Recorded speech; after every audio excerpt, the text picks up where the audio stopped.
من منيا من بلدك. مش كده؟ منيا برضه؟ مين الان؟ تمام. هو مين اللي رفع سعر زيزو كده؟ انا؟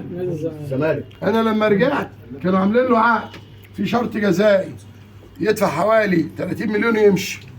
تمام؟ تمام. المحترم بيتعامل مع محترم. امير طلبه جالي هو والده عمل العقد ومضى اللي هو ماشي لغايه سعر ده 15 مليون. مين بقى اللي قال له وبعدين ده انت كده بتدمر اوضه اللبس، ده انت عندك واحد قاعد مستني كده.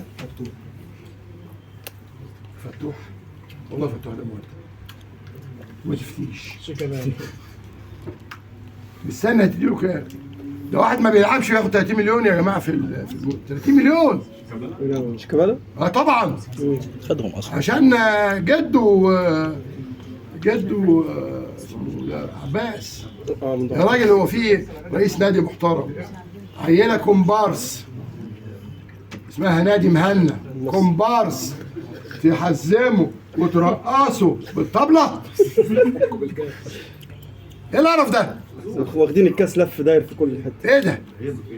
كذا انا واخده 6 مرات حصل. كنت محتكره. المهم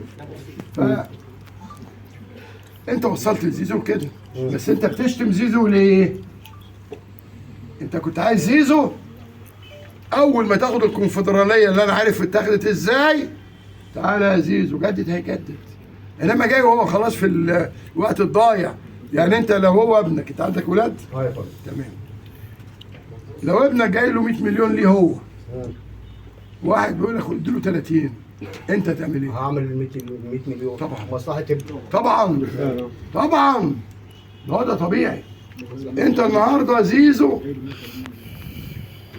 لما كان في نادي عايز يشتريه كان هيدي الزمالك مثلا 3 مليون دولار، 4 مليون دولار مثلا يعني.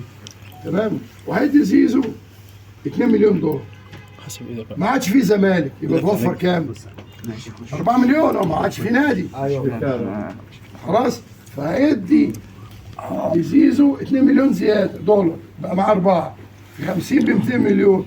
تمام. انت جاي لواحد شاب عنده اسره وعنده من حقه بقى.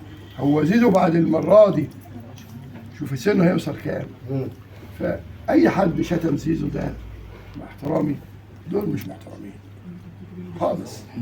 وبقول للولاد اللي هم انضربوا امبارح بالجزم، يا راجل ده الزمالك مغلوب 3 ورايحين فرح بنت حسين السيد ورؤوسه. هو في كده؟ بسأل هو في كده؟ لا. رايحين فرح ليه؟ ده الواحد من امبارح مغموم